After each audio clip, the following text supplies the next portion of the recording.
ನೀವು ನಡೀಬೇಕು, ನಡೀತೀನಿ, ನಾನು ಮಾಡ್ತೀನಿ ಅಂತ ಮನಸ್ಸು ಮಾಡಿ. ನೀವು ಕೆಲಸದಲ್ಲಿ ಅಂದ್ರೆ 8 ಗಂಟೆ 9 ಗಂಟೆ ಅಥವಾ 10 ಗಂಟೆ ಆನಂತರ ಕೈ ತೊಳ್ಕೊಂಡು ಈಚೆ ಬಂದ್ಬಿಡ್ಬೋದು. ಆದ್ರೆ ಉದ್ದಿಮೆಯಲ್ಲಿ ಹಂಗಾಗಲ್ಲ. ಉದ್ದಿಮೆ ಕಟ್ಟಲು ಬೇಕಾದ ಗುಣಲಕ್ಷಣಗಳು, ಬಿಸ್ನೆಸ್ ಐಡಿಯಾ ಹೇಗಿರಬೇಕು, ಮಾರ್ಕೆಟ್ ಸರ್ವೆ ರಿಸರ್ಚ್ ಹೇಗೆ ಮಾಡಬೇಕು, ಬಿಸ್ನೆಸ್ ಪ್ಲಾನ್ ಹೇಗೆ ಮಾಡ್ಕೋಬೇಕು, ಆ ಸಣ್ಣ ಹಣದಲ್ಲಿ ಅಷ್ಟರಲ್ಲೇ ಬದುಕೋದನ್ನ ನೀವು ರೂಢಿ ಮಾಡ್ಕೊಂಡ್ ಬಿಡ್ತೀರಾ. ಅರ್ಥ ಆಯ್ತಾ? ಹಾಗಾಗಿ ನಿಮ್ಮ ಕನಸುಗಳನ್ನ ಕೊಲ್ಲುವ ಕೊಲೆಗಾರ ಯಾರು ಅಂದ್ರೆ ವೇತನ. ಅದು ನೀವು ಕೆಲಸ ಮಾಡ್ತಿದ್ರೆ ಯಾವತ್ತೂ ಸಿಕ್ಕಲ್ಲ. ನಿಮ್ಮ ಮಕ್ಕಳು ಮತ್ತೆ 0 ಇಂದ ಸ್ಟಾರ್ಟ್ ಮಾಡ್ಬೇಕು. ಅದೇ ಉದ್ದಿಮೆದಾರನ ಮಕ್ಕಳು ಹಾಗಲ್ಲ. ಮಾರ್ಕೆಟ್ ನೀಡ್ ಏನಿದೆಯಲ್ಲ, ನೀವು ಮಾರ್ಕೆಟ್ ನೀಡ್, ಮಾರ್ಕೆಟ್ ಪಲ್ಸ್ ನ ನೀವು ಅರ್ಥ ಮಾಡ್ಕೊಂಡ್ರೆ ಅರ್ಧ ಬಿಸ್ನೆಸ್ ಗೆದ್ದ ಹಾಗೆ.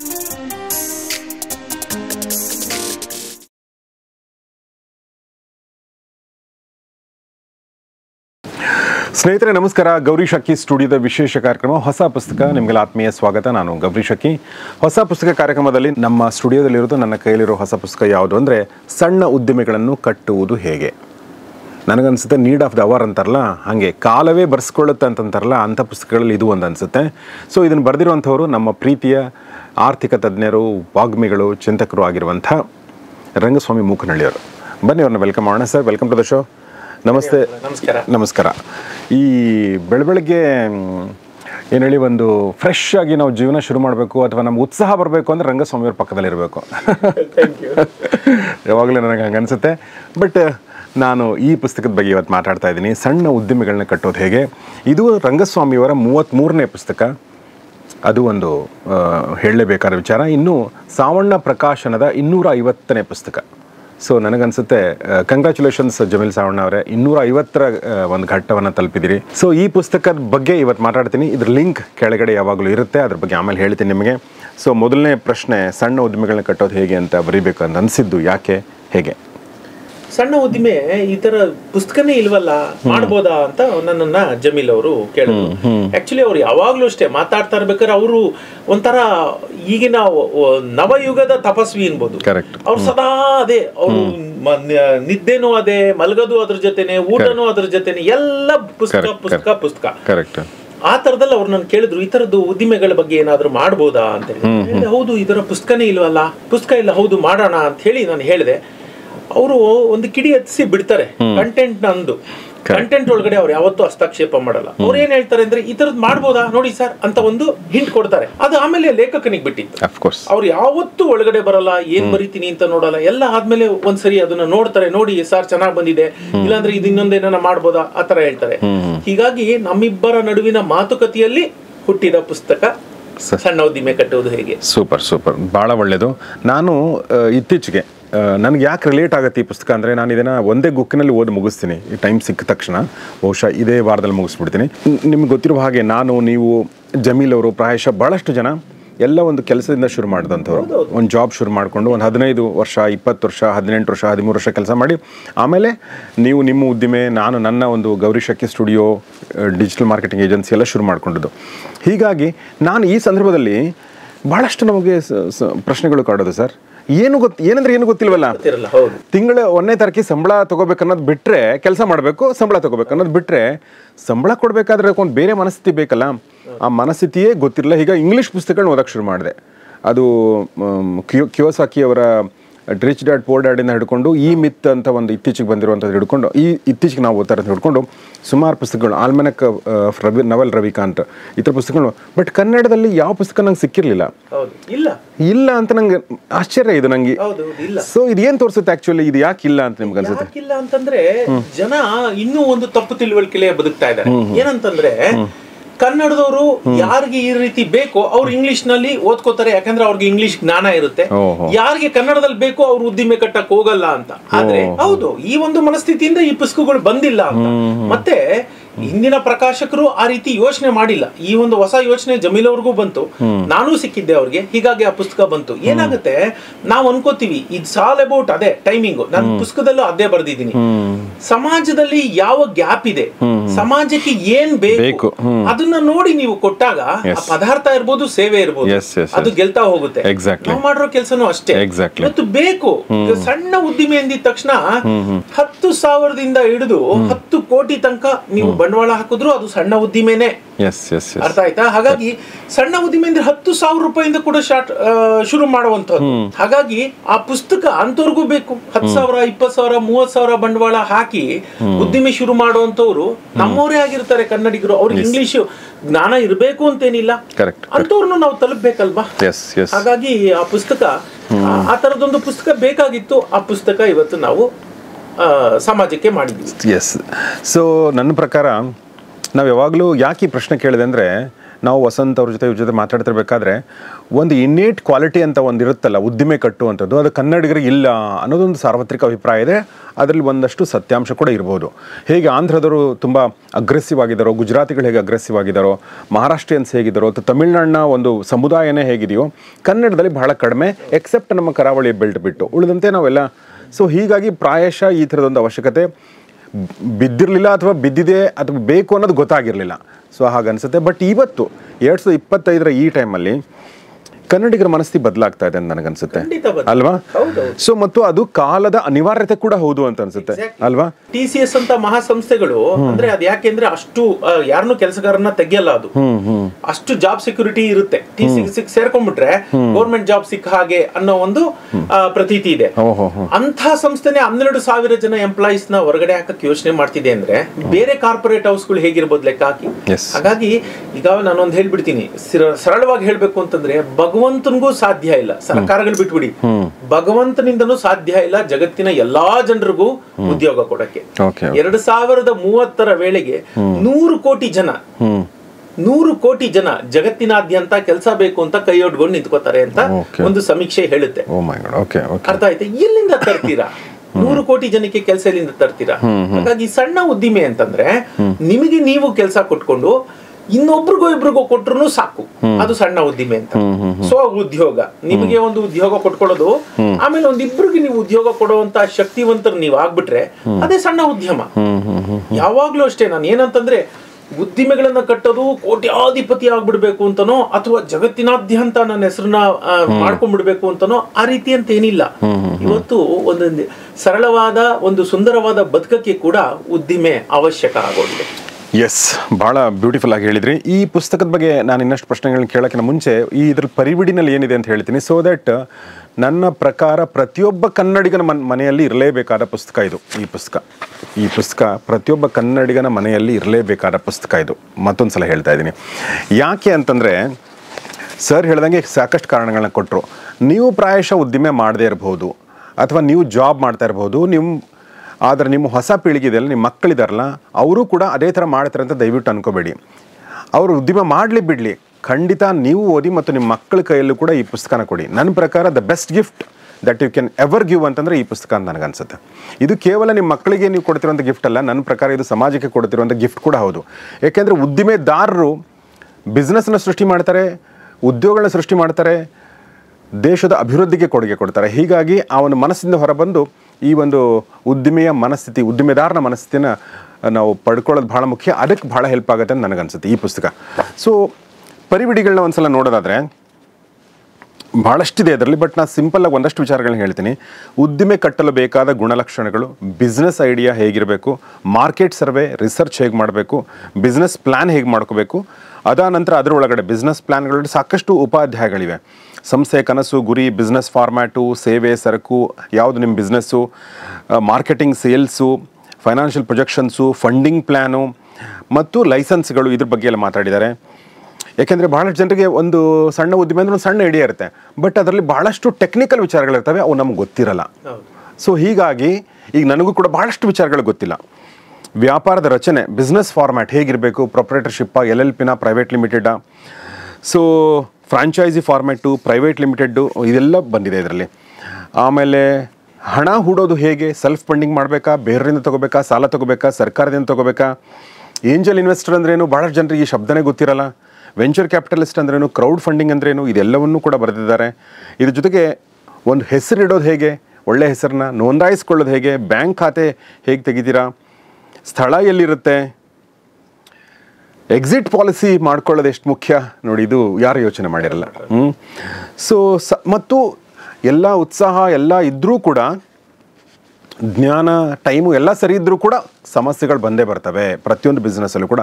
ಅದನ್ನು ಹೇಗೆ ಎದುರಿಸಬೇಕು ಎಲ್ಲವನ್ನೂ ಕೂಡ ಈ ಒಂದು ಪುಸ್ತಕದಲ್ಲಿ ಬರೆದಿದ್ದಾರೆ. ಇಟ್ಸ್ ನನ್ನ ಪ್ರಕಾರ ನಾನು ಹೇಳಿದ ಹಾಗೆ ಭಾಳ ಒಳ್ಳೆಯ ಪುಸ್ತಕ. ಸರ್, ಇನ್ನೊಂದು ಪ್ರಶ್ನೆ ಕೇಳಬೇಕು ಅಂದ್ಕೊಂಡೆ. ನೀವು ಈ ಒಂದು ರಿಸರ್ಚ್ ಮಾಡಬೇಕಾದ್ರೆ ಸಾಕಷ್ಟು ಕೆಲಸಗಳನ್ನ ಮಾಡಿರ್ತೀರಿ ಈ ಪುಸ್ತಕದ ಬಗ್ಗೆ ಮಾಡಬೇಕಾದ್ರೆ. ಬಟ್ ನಿಮ್ಮ ಒಂದು 20-25-30 ವರ್ಷಗಳ ಅನುಭವ ನಿಮಗೆ ದೊಡ್ಡ ಪ್ರಮಾಣದಲ್ಲಿ ಸಹಾಯಕ ಆಗಿರುತ್ತೆ. ನೀವು ಇದನ್ನು ಬರೀತಿರ್ಬೇಕಾದ್ರೆ ನಿಮಗೆ ಯಾವ ಬಿಸ್ನೆಸ್ ಮನ್ ತಲೆಗೆ ಬಂದ, ಯಾರು ನಿಮಗೆ ರೋಲ್ ಮಾಡೆಲ್ಲು, ಆ ಥರದ್ದು ಏನಾದರೂ ಹೇಳ್ಬೋದಾ? ಖಂಡಿತ ಹೇಳ್ಬೋದು. ನಾನು ಸದಾ ಹೇಳ್ತಿರ್ತೀನಿ, ಲೀ ಕಾ-ಶಿಂಗ್ ಅಂತ ಒಬ್ಬರಿದ್ದಾರೆ, ಹಾಂಗ್ಕಾಂಗ್ ನಲ್ಲಿ ಅವರು ಬಿಸ್ನೆಸ್ ಮನ್. ಯಾತಕ್ಕೆ ನಾನು ಯಾವಾಗ್ಲೂ ಆತನ್ನೇ ಕೋಟ್ ಮಾಡ್ತೀನಿ ಅಂತಂದ್ರೆ, ಆತನು ಹಾಗೆ ಏನೂ ಇಲ್ಲದೆ ತುಂಬಾ ಬಡತನದಿಂದ ಬಂದವರು ಇವತ್ತು ಜಗತ್ತಿನ 34ನೇ ಅತಿ ದೊಡ್ಡ ಸಾಹುಕಾರರ ಪಟ್ಟಿಯಲ್ಲಿ ಬರ್ತಾ ಇದ್ದಾರೆ.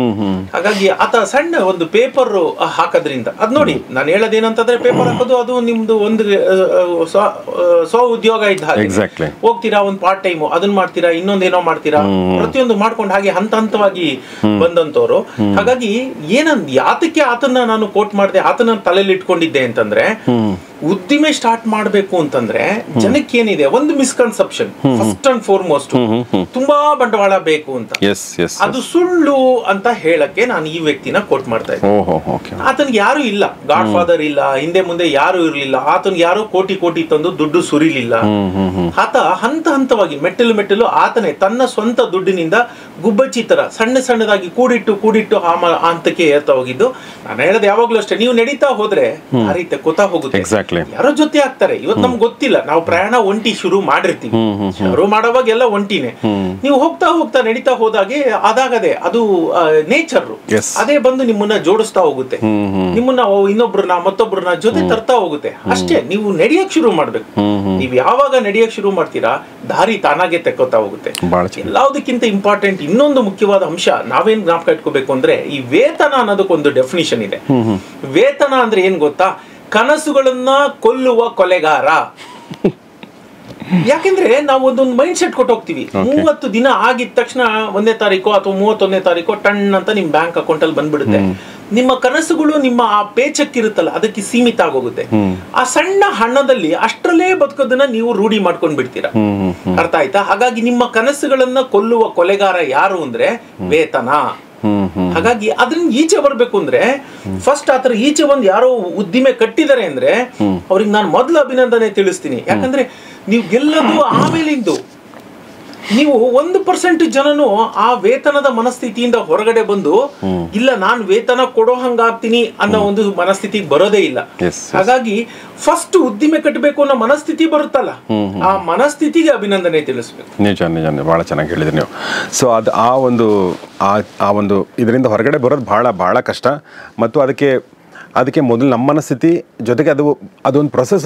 ಅದು ನಿಮ್ಮ ವೈಫು ಅಥವಾ ನಿಮ್ಮ ಗಂಡ ಬಿಡಲ್ಲ, ನಿಮ್ಮ ಫ್ಯಾಮಿಲಿಯವ್ರು ಬಿಡಲ್ಲ ಅಲ್ವಾ? ಅದನ್ನು ಡಿಸ್ಕಸ್ ಮಾಡ್ತಾ ಹೋಗ್ತೀನಿ. ಓಕೆ, ಅದು ಭಾಳ ಇದೆ ಅದು.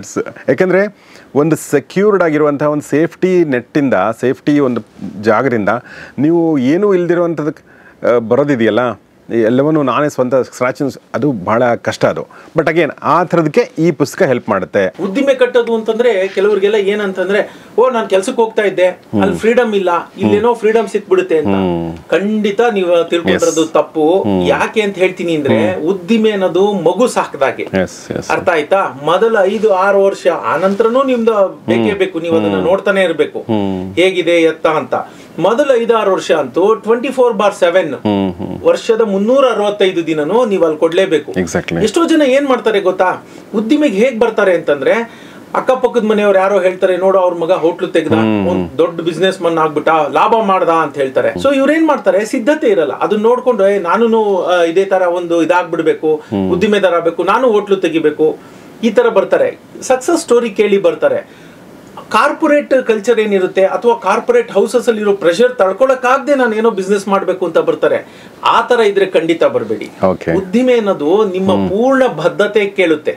24/7 ಹೇಳದ್ನಲ್ಲ ನಾನು, ನೀವು ಅಷ್ಟು ಯಾವಾಗ ನೀವು ಡೆಡಿಕೇಟ್ ಮಾಡ್ತೀರಿ, ನೀವು ಕೆಲಸದಲ್ಲಿ ಅಂದ್ರೆ 8 ಗಂಟೆ 9 ಗಂಟೆ ಅಥವಾ 10 ಗಂಟೆ ಆನಂತರ ಕೈ ತೊಳ್ಕೊಂಡು ಈಚೆ ಬಂದ್ಬಿಡ್ಬೋದು. ಆದ್ರೆ ಉದ್ದಿಮೆಲಿ ಹಂಗಾಗಲ್ಲ. ನೀವೇನಿದ್ರೆ ಕೆಲಸದಲ್ಲಿ ಇದ್ದಾಗ ತಿಂಗಳಿಗೆ ಕೊನೆಯಲ್ಲೋ ಅಥವಾ ಮೊದಲನೇ ದಿನನೋ ನಿಮ್ಗೊಂದಷ್ಟು ಸಂಬಳ ಬಂದ್ಬಿಡುತ್ತೆ. ಇಲ್ಲಿ ಉಲ್ಟಾ, ನೀವು ನಿಮ್ಮ ಹತ್ರ ಇರೋ 4 ಜನ ಕೊಟ್ಕೋಬೇಕು ಅಥವಾ ನಿಮಗೆ ನೀವೇ ಕೊಟ್ಕೋಬೇಕು. ಅದಕ್ಕೆ ಬೇಕಾದ ಒಂದು ರೆವಿನ್ಯೂ ನೀವು ಜನರೇಟ್ ಮಾಡಿರ್ಬೇಕು 30 ದಿನದಲ್ಲಿ. ಹಾಗಾಗಿ ಅಲ್ಲೆಲ್ಲೋ ಪ್ರೆಷರ್ ಇದೆ, ಇಲ್ಲಿ ಪ್ರೆಷರ್ ಇಲ್ಲ ಅನ್ಕೊಂಡ್ ಬರೋದಾದ್ರೆ ಖಂಡಿತ ಬರಬೇಡಿ. ಯಾಕೆಂದ್ರೆ ಅಲ್ಲಿಗಿಂತ ಹೆಚ್ಚಿಗೆ ಪ್ರೆಷರ್ ಇಲ್ಲಿರುತ್ತೆ. ಅದು ಗೌರೀಶ್ ಅವ್ರಿಗಿಂತ ಹೆಚ್ಚಿಗೆ ಯಾರಿಗೂ ಗೊತ್ತಿರಕ್ ಸಾಧ್ಯ, ಅವ್ರಿಗೂ ಗೊತ್ತಿರುತ್ತೆ. ಹಾಗಾಗಿ ಇಟ್ಸ್ ನಾಟ್ ಈಸಿ ಬಿಸ್ನೆಸ್ ಅನ್ನೋದು ನಾನು ಮೊದಲೇ ಹೇಳ್ಬಿಡ್ತೀನಿ. ಏನೋ ಇದು ನಾನು ದುಡ್ಡು ಮಾಡ್ಬಿಡ್ತೀನಿ, ಏನೋ ದೊಡ್ಡ ಮನುಷ್ಯ ಆಗ್ಬಿಡ್ಬೇಕು ಅಂತ ಬರೋದು ಬೇಡ. ತುಂಬಾ ಹಂಬಲದಿಂದ ಮನಸ್ಸಿಟ್ಟು ಬನ್ನಿ, ಕೆಲಸ ಮಾಡಿ. ನೀವು ಕೆಲಸ ಮಾಡ್ತಿದ್ದಾಗ ವೇತನಕ್ಕೆ ಏನ್ ಕೆಲಸ ಮಾಡ್ತಿದ್ರಿ ಅದರದ್ದು 4 ಪಟ್ಟು 5 ಪಟ್ಟು ಹೆಚ್ಚು ಶ್ರದ್ಧೆಯಿಂದ ನೀವು ಕೆಲಸ ಮಾಡಿದಾಗ ಉದ್ದಿಮೆ ಕೈ ಹಿಡಿಯುತ್ತೆ. ಎಸ್, ಇದ್ರ ಬಗ್ಗೆ ಇನ್ನೂ ಮಾತಾಡ್ಕೊಂಡು ಹೋಗ್ಬೋದು, ಬಟ್ ಎಲ್ಲ ಮಾಹಿತಿಗಳನ್ನ ಇಲ್ಲಿ ಕೊಡೋಕ್ಕಾಗಲ್ಲ. ಹೀಗಾಗಿ ಈ ಪುಸ್ತಕನ ತೆಗೆದುಕೊಂಡು ಹೋಗಿ, ಯಾಕೆಂದರೆ ಒಂದು ಫೌಂಡೇಶನ್ ಅಂತಾರಲ್ಲ, ಯಾವುದೇ ಕ್ಷೇತ್ರದಲ್ಲಿ ಒಂದು ನಾಲೆಡ್ಜು, ಒಂದು ಕೆಲಸ, ಒಂದು ಅನುಭವ ಎಲ್ಲವೂ ಬೇಕಾಗುತ್ತೆ. ಅದೇ ಆ ಎಲ್ಲ ವಿಚಾರಗಳನ್ನ ರಂಗಸ್ವಾಮಿ ಸರ್ ಇದ್ರಲ್ಲಿ ಬರೆದಿದ್ದಾರೆ. ಇದರಲ್ಲಿ ಒಂದು ನನಗೆ ಗಮನ ಸೆಳೆದಿದ್ದೇನೆಂದರೆ, ಈ ಪ್ರಶ್ನೆ ಕೇಳಬೇಕೋ ಬೇಡೋ ಅಂತ ಅನ್ಕೋತಾ ಇದ್ದೆ. ಇದನ್ನ ಪಬ್ಲಿಷ್ ಮಾಡಿದ್ದು ಸಾವಣ್ಣ ಪಬ್ಲಿಕೇಶನ್, ಜಮೀಲ್ ಸಾವಣ್ಣ ಅವರು. ನೀವು ಇದನ್ನ ಡೆಡಿಕೇಟ್ ಮಾಡಿದ್ದು ಯಾರಿಗೆ ಅಂದರೆ, ಸಪ್ನಾದ ಫೌಂಡರ್ ಆಗಿರುವಂಥ ಮತ್ತು ದಿವಂಗತ ಸುರೇಶ್ ಶಾ ಅವ್ರಿಗೆ. ಸಣ್ಣ ಉದ್ಯಮಿಗಳನ್ನ ಕಟ್ಟೋದು ಹೇಗೆ ಅನ್ನೋ ಪುಸ್ತಕವನ್ನು ವಿಷನರಿ ಲೆಜೆಂಡರಿ ಕನ್ನಡ ಪುಸ್ತಕ ಲೋಕಕ್ಕೆ ಹೊಸ ಮೆರುಗು ತಂದುಕೊಟ್ಟ ಸುರೇಶ್ ಶಾ ಅವ್ರಿಗೆ ಅರ್ಪಿಸ್ತಿದ್ದೇನೆ ಅಂತ ಬರೆದಿದ್ದಾರೆ. ಇದೇ ಒಂದು ಸ್ವಲ್ಪ ನಂಗೆ ವಿಶೇಷ ಅನಿಸ್ತಾ ಇದೆ. ವಿಶೇಷ ಯಾಕೆ ಅಂತಂದ್ರೆ, ನೋಡಿ, ಅವರು ಸುರೇಶ್ ಶಾ ಅವರು ಬೆಂಗಳೂರಿಗೆ ಬರ್ತಾರೆ. ಬಂದಾಗ ಅವರು 10x10 ಒಂದು ಸಣ್ಣ ಜಾಗ 10x10 ಅಲ್ಲಿ ಅವರು ಸ್ವಪ್ನನ ಶುರು ಮಾಡ್ತಾರೆ. ಮಾಡ್ಕೊಂಡ್ ಬಂದಿದ್ದು ಅವರ ಸ್ವಪ್ನ ಎಷ್ಟು ದೊಡ್ಡದಿತ್ತು ಅಂತಂದ್ರೆ, ಇವತ್ತು ನೋಡಿ ಒಳ್ಳೆ ಶಾಪಿಂಗ್ ಮಾಲ್ ತರ, ಪುಸ್ತಕದ ಶಾಪಿಂಗ್ ಮಾಲ್ ಅಂತ ಕರಿತೀನಿ ಸ್ವಪ್ನನ. ಆ ಮಟ್ಟದ 27 ಶಾಖೆಗಳ ಮಟ್ಟಕ್ಕೆ ಬಂದಿದೆ ಅಂತಂದ್ರೆ, ಅನಂತರದ ದಿನಗಳಲ್ಲಿ ಅವರ ಮಕ್ಕಳು ಕೂಡ ಅದನ್ನ ಆ ಉನ್ನತ ಮಟ್ಟಕ್ಕೆ ತಗೊಂಡೋದ್ರು. ಆ ಡೆಡಿಕೇಶನ್ ಇತ್ತು, ಪರಿಶ್ರಮ ಇತ್ತು, ಚಿಟಿಕೆ ಅದೃಷ್ಟ ಎಲ್ಲ ಸೇರ್ಕೊಂಡಿದೆ, ಇಲ್ಲ ಅಂತಲ್ಲ. ಆದ್ರೆ ಒಬ್ಬ ವ್ಯಕ್ತಿ ಏನು ಇಲ್ಲದೆ ಬಂದು ಕಣ್ಣಿನ ತುಂಬಾ ಕನಸುಗಳನ್ನ ಹೊತ್ಕೊಂಡು ಬಂದು ಒಂದು ಪುಸ್ತಕ, ಕೇಳೋದು ಜನ ಹೇಳಿದ್ರೆ ಪುಸ್ತಕ ಓದಲ್ಲ ಅಂತ ಹೇಳ್ತಾರೆ, ಅವರು ಆ ಪುಸ್ತಕ ಉದ್ದಿಮೆನೇ ತಕೊಂಡು ಅವ್ರು ಆ ಮಟ್ಟಕ್ಕೆ ಬೆಳೆದಿದ್ದಾರೆ. ಸೊ ಹಾಗಾಗಿ ಇದು ಒಂದು ಉದಾಹರಣೆ. ಏನಂದ್ರೆ, ನೀವು ಸ್ಟಾರ್ಟ್ ಸ್ಮಾಲ್. ಯಾವಾಗ್ಲೂ ನಾನು ಅದೇ ಹೇಳ್ತೀನಿ, ಉದ್ದಿಮೆ ಅಂದಿದ ತಕ್ಷಣ ಜನರ ಮನಸ್ಸಲ್ಲಿ ಏನು ಅಂತಂದ್ರೆ ದೊಡ್ಡದಾಗಬೇಕು. ಈ ಉದ್ದಿಮೆಗಳು ಯಾಕೆ ಸೋಲುತ್ತೆ ಅಂತಾನೂ ಒಂದು ಕಾರಣ ಹೇಳ್ಬಿಡ್ತೀನಿ ನಾನು. ಏನಕ್ಕೆ ಅಂದ್ರೆ, ಇವ್ರು ಏನ್ ಮಾಡ್ತಾರೆ, ಹೋಗಿದ ತಕ್ಷಣ ದೊಡ್ಡ ಆಫೀಸ್ ಬೇಕು, ಒಳ್ಳೆ ರಿವಾಲ್ವಿಂಗ್ ಚೇರ್ ಬೇಕು. ಇದನ್ನ ಚಲನಚಿತ್ರದಲ್ಲಿ ಅಲ್ಲಿ ಇಲ್ಲಿ ನೋಡ್ಬಿಟ್ಟಿರ್ತಾರೆ, ನಾನ್ ಬಾಸು ಅಂತ. ಅದೆಲ್ಲ ಆಗುದಿಲ್ಲ, ಅದು ಕ್ಷಣ ಮಾತ್ರದಲ್ಲಿ ಆಗೋಲ್ಲ. ತಿಂದ ಅನ್ನ ಆರೋಗ್ಯಕ್ಕೆ 4 ತಾಸು ಬೇಕು. ಹಾಗಾಗಿ ನೀವು ದೊಡ್ಡ ಏನೋ ಆಫೀಸು, ನೀವು ಕೂತಿದ್ದೀರಾ, ಹಿಂಗ್ ಟಣ್ಣ ಅಂತ ಓದಿದ ತಕ್ಷಣ 4 ಜನ ನಿಮ್ ಮುಂದೆ ಬಂದು ನಿಂತ್ಕೋತಾರೆ. ಈ ಕನಸೆಲ್ಲ ಬಿಟ್ಬಿಡ್ಬೇಕು, ಕಷ್ಟಪಟ್ಟು ಕೆಲಸ ಮಾಡ್ಬೇಕು. ನಮ್ಮ ಆಫೀಸಿನ ಕಸ ಹೊಡಿಬೇಕು ಅನ್ನೋ ಪರಿಸ್ಥಿತಿ ಬಂದ್ರೆ ಕಸ ಹೊಡಿಯಕ್ಕೂ ರೆಡಿ ಇರ್ಬೇಕು. ಆಗ ಮಾತ್ರ ಒಬ್ಬ, ನೀವ್ ಯಾವಾಗ ನೌಕರನ ತರ ಕೆಲಸ ಮಾಡಕ್ ರೆಡಿ ಇರ್ತೀರಾ ಆಗ ಮಾತ್ರ ನೀವು ಮಾಲೀಕ ಆಗ್ಬೋದು. ಹಾಗಾಗಿ ಸ್ಟಾರ್ಟ್ ಸ್ಮಾಲ್. ಜನ ಯಾಕೆ ಸೋಲುತ್ತೆ ಬಿಸ್ನೆಸ್ ಅಂದ್ರೆ, ಮೊಟ್ಟ ಮೊದಲಿಗೆ ಇದೆಲ್ಲದನ್ನು ತಗೊಂಡ್ಬಿಡ್ತಾರೆ. ಏನ್ ಹೇಳಿ, ಎಕ್ಸ್ಪೆಂಡಿಚರ್ ಪಕ್ಕ ಆಗೋಯ್ತು. ದೊಡ್ಡ ಆಫೀಸ್ ತಗೊಂಡ್ಬಿಡ್ತಾರೆ, ಅದಕ್ಕೆ ರೆಂಟ್ ಪಕ್ಕ ಆಗೋಯ್ತು, ಲೈಟಿಂಗು, ಎಲೆಕ್ಟ್ರಿಸಿಟಿ ಕಟ್ಟಬೇಕು, AC ಅದಕ್ಕೆ ಎಲೆಕ್ಟ್ರಿಸಿಟಿ, ಅರ್ಥ ಆಯ್ತಾ, ವಾಟರ್ ಅದ್ ಕಟ್ತೀರಾ, ಅಷ್ಟೊಂದ್ ಜನ ಕೆಲ್ಸಕ್ಕೆ ಇಟ್ಕೊಂಡ್ಬಿಡ್ತಾರೆ, ಸ್ಯಾಲ್ರಿ ಕೊಡ್ಬೇಕು ಅವ್ರಿಗೆ. ಇಲ್ಲಿ ನೀವೊಂದು ಗಮನಿಸಬೇಕಾದ ಅಂಶ ಏನು ಅಂದ್ರೆ, ನಿಮ್ ಎಕ್ಸ್ಪೆಂಡಿಚರ್ ಎಲ್ಲ ನೀವೇನ್ ಎಕ್ಸೆಲ್ ಅಲ್ಲಿ ಹಾಕಿರ್ತಿರಲ್ಲ, ಪಕ್ಕಾ ಅದು 100% ಆಗೇ ಆಗುತ್ತೆ. ಆದ್ರೆ ನೀವು ಏನ್ ಬರುತ್ತೆ ಅಂತ ಅನ್ಕೊಂಡಿರ್ತಿರಲ್ಲ ಆದಾಯ, ಅದು ಗ್ಯಾರಂಟಿ ಇಲ್ಲ, ಅದು ಗ್ಯಾರಂಟಿ ಇಲ್ಲ. ಹಾಗಾಗಿ ನಾನು ಹೇಳೋದೇನಂದ್ರೆ, ಸಣ್ಣ ಉದ್ದಿಮೆಗಳನ್ನ ತೆಗಿಯೋರು ಯಾವತ್ತೂ ಹೇಳೋದಷ್ಟೇ, ನಿಮ್ಮ ಆದಾಯ ಪಕ್ಕ ಆಗುವ ತನಕ ಈ ಎಕ್ಸ್ಪೆಂಡಿಚರ್ ನ ಮಾಡ್ಕೋಬೇಡಿ. ಈಗ ನನಗೆ ಬಹಳಷ್ಟು ಜನ ಪ್ರಶ್ನೆ ಕೇಳ್ತಾರೆ, ಅದೇ ಸಾಧ್ಯ ಅಂತ. ನಾನು ಅದನ್ನೇ ಹೇಳೋದು, ಸ್ಟಾರ್ಟ್ ಸ್ಮಾಲ್ ಅಂದ್ರೆ ಅರ್ಥ ಇಷ್ಟೇ. ನೀವೊಬ್ರೇ ಮಾಡಿ ಒಂದ್ ಸಣ್ಣ ಉದ್ದಿಮೆ, ನೀವೊಬ್ರು ಸಾಕು, ಮಾಡ್ತಾ ಹೋಗಿ, ನಿಮ್ ಕೈಲಾದಷ್ಟು ಮಾಡಿ.